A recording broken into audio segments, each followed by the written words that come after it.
Alright, so the lighting's pretty bad. I am going down to Detroit area, which is about an hour from our shop in Lansing.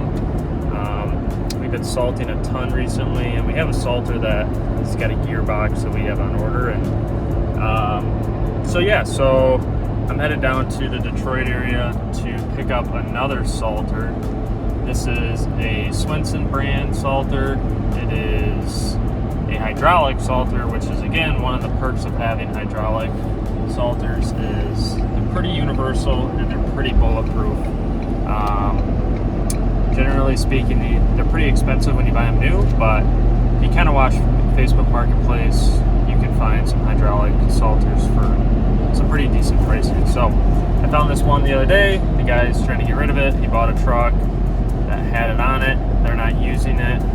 It's a brand I trust, and we already have 2 Swenson salters, so this is a good addition as a backup, and maybe as we continue to grow, putting this salter on another truck.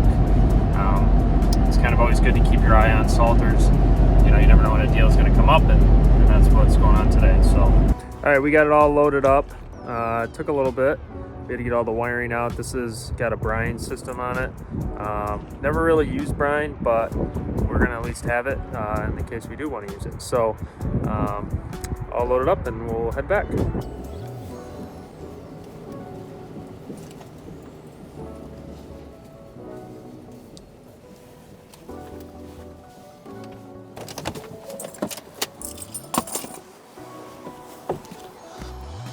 Alrighty, so we're back in Lansing and we got this salter. So this is a Swenson 10-foot long, 42-inch wide salter.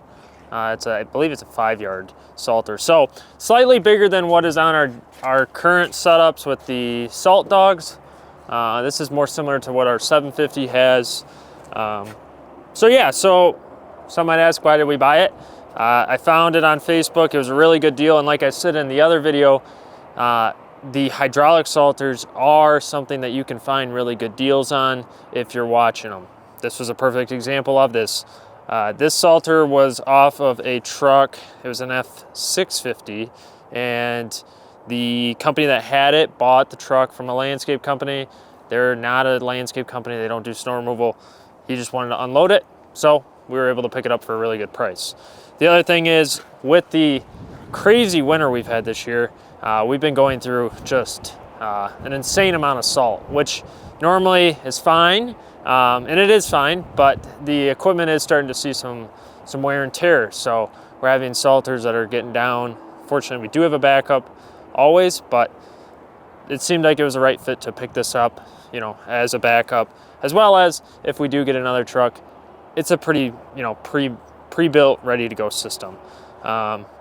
Again, this is a Swenson salter. This is very comparable, if not a little bit nicer than what would be a salt dog.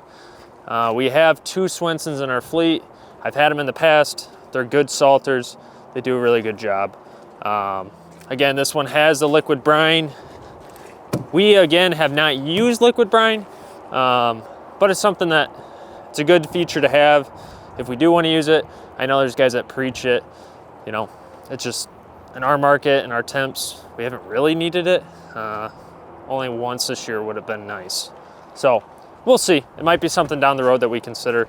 We have it, you know, so not a bad gig. So again, it is a brisk, cold day, and we're gonna get this thing unloaded, run through it, and hopefully get to use it sometime soon. If not, it'll sit and it'll be ready for next year. So that kind of gives you guys an update of what we've been up to. This is the salt event number 33 this morning. It's February 6th. So just a ton of salting this year, ton of plowing, nothing big. I know the guys up north, how many inches you guys have had? Not a ton, just a bunch of like 1-inch trigger push events. So, which is okay, but we got more on the way this weekend. We got more next week. So we're just gonna keep going forward and getting it done. So we'll see you guys on the next one. Let us know what you think. Let us know what you guys want to see in the future. And we thank you for all your support.